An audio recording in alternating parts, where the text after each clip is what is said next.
வண்ணத்தேனருவி.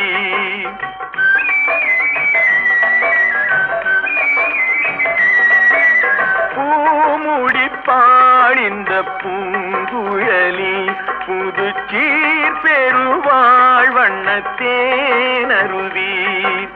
பார்வையிலே மன்னன் பேரெழுதி, பார்வையிலே மன்னன் பேரெழுதி, அதை பார்த்திருக்கும் கண்ணில் நீர் எழுதி, அதை பார்த்திருக்கும் கண்ணில் நீர்